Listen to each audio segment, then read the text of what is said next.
With Spider-Man No Way Home hopefully on the horizon, today we have an interesting update concerning the future of No Way Home, and how in fact it may be confirmed to be in the multiversal saga, something that we pretty much already know, but something that a lot of the producers and people over at Marvel have been keeping a pretty solid secret, with the return of Andrew Garfield and Tobey Maguire as their respective Spider-Men. We're getting reports now that the individuals behind Loki, which kicked off the multiversal saga with the introduction of He Who Remains in the timeline, as well as the idea of variants, which Andrew Garfield and Tobey Maguire would be in the larger MCU, were in deep contact with the Loki writers. But why is this important? Well, I think the answer is pretty obvious. Loki kicks off the multiverse, and the main plotline for Spider-Man No Way Home will again involve the multiverse, with Doctor Strange putting it all back together in his solo film in Multiverse of Madness. Still though, the idea of the multiverse breaking apart is a major plotline of the MCU to follow, as that is Phase 4's biggest story to tell. On the surface, you wouldn't really inherently connect the characters of Loki and Spider-Man together,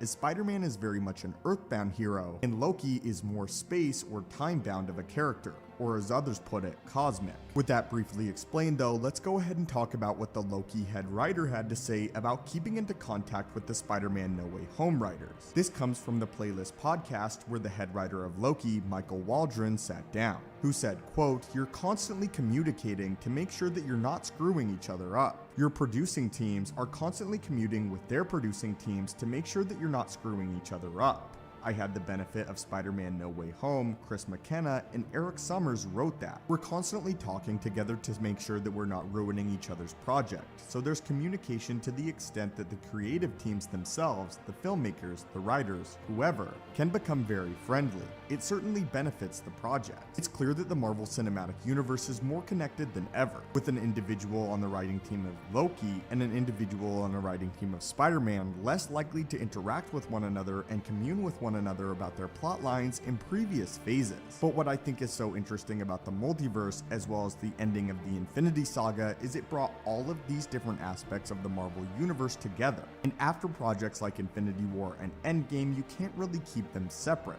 You can sort of tell your Earthbound stories, but you have to connect them to the cosmic ones as well, because at this point in time, both subsects of the MCU are now fully aware of the other, and that's not really something you can outright ignore. The idea of bringing a very cosmic story to an Earthbound character like Spider-Man, I think, is a great one, and I love that it's impacting him, and I cannot wait to see Andrew Garfield and Tobey Maguire show up in No Way Home. And with this recent revelation that the writers of Loki and No Way Home were working extremely close with one another, I think it adds even more weight and even more confirmation to this being the fact of the matter, that Tobey and Andrew will be in No Way Home. Anyway, my friends, what are your thoughts on this pretty big update and revelation on behalf of the Loki head writer? And how do you feel about No Way Home writer and the Loki writer being in strict contact with one another? As always, my friends, hit that subscribe button to assemble and join our team, and have a great day.